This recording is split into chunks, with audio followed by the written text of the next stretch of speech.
সংসার ছোট হোক বা বড় হোক, সংসারে কিন্তু কাজ একই। এই তো সকালবেলা উঠে তারপর মেঘার বাবা মেঘা আর আজানকে দিয়ে আসছে স্কুল মাদ্রাসায়। আর কয়েকদিন ধরে আমার ছেলেটা মাদ্রাসা খুলেছে ধরে আর কি সারাদিনের জন্য ওকে দিয়ে দিয়েছি, যেহেতু হাফেজি পড়াবো তাই আর কি দিয়ে দিতে হবে, আস্তে আস্তে অভ্যাসটা করুক। তারপরে ও টাইম মতো ওর নাস্তা, তারপরে ভাত দিয়ে আসতে হয়, একা হাতে সব কিছু করে তারপরে বাচ্চাদেরকে সামলিয়ে অনেক কষ্ট হয়ে যায়। হাই এভরিওয়ান, আমি আরও সেতু ব্লগ থেকে সেতু। আসসালামু আলাইকুম, সবাই কেমন আছেন? আলহামদুলিল্লাহ আমরা সবাই অনেক অনেক বেশি ভালো আছি। এই তো সকালে উঠে তারপরে দুজনে মিলে নাস্তা করে, মেঘার বাবা চলে গেছে, ওদেরকে দিয়ে এসে নাস্তা করেছি একসাথে। তারপরে উনি চলে গেছে, আমি ঘর গুছিয়ে বিছানা গুছিয়ে সব কিছু পরিষ্কার করে তারপরে একটু বাজারে গিয়েছি। মাছ নাই যেহেতু একটু একটু বাজারে যেতে হবে, তারপরে বাজার করে এনে তারপরে কেটে কুটে সব কিছু পরিষ্কার করে তারপরে রান্না করতেছি। এই তো রান্নাটা আজকে পটল দিয়ে আলু দিয়ে রুই মাছ দিয়ে রান্না করব আর কি।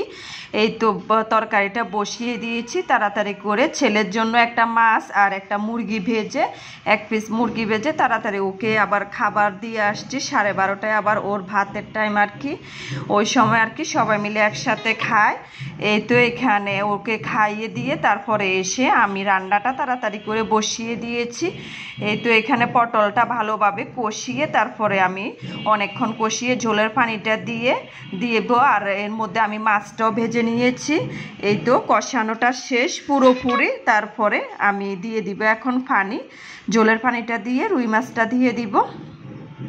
মাছ অল্প করে দিয়েছি যেহেতু ওরা খেতে চায় না, মেঘা একদমই খেতে চায় না অন্য কোনো মাছ, পাঙ্গাস আর চিংড়ি মাছ ছাড়া, তাই আর কি ওর জন্য আর মাছ বেশি একটা দিই নেই, অল্প করে মাছ দিয়েছি। এই তো 3 পিস, আর ছেলের জন্য মাছ আর মাংস ভেজে তারপরে ওকে খাইয়ে দিয়েছি।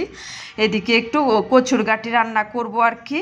এই তো কচুর গাঁটিটা আমার খুবই পছন্দের, কার কার পছন্দ বলে যাবেন। তারপরে এটা মাছের মাথা দিয়ে রান্না করব আমি। এই তো এখানে মশলাটা আমি ভালোভাবে কষিয়ে নিয়েছি, তারপরে এই তো কচুর মুখিগুলো দিয়ে দিচ্ছি, দিয়ে তারপরে এই ঝোলটার মধ্যে ভালোভাবে কষিয়ে ঝোলের পানি দিয়ে দিব। আমি মশলার মধ্যে মাছের মাথাটা দিব, তবে একদমই মনে ছিল না, পরে এই তো কচুর মুখির সাথে আর কি দিয়ে দিয়েছি। দিয়ে এখন ভালোভাবে কষিয়ে নিব নরম করে, তারপরে একটু ঘুটে একটু পানি দিয়ে দিব। এর মধ্যে পুরো রান্নাটা আমি ভিডিও করি নাই, সব কিছু এই তো রান্না করা শেষ। এই তো কচুর মুখিটা ভীষণ মজা হয়েছে খেতে।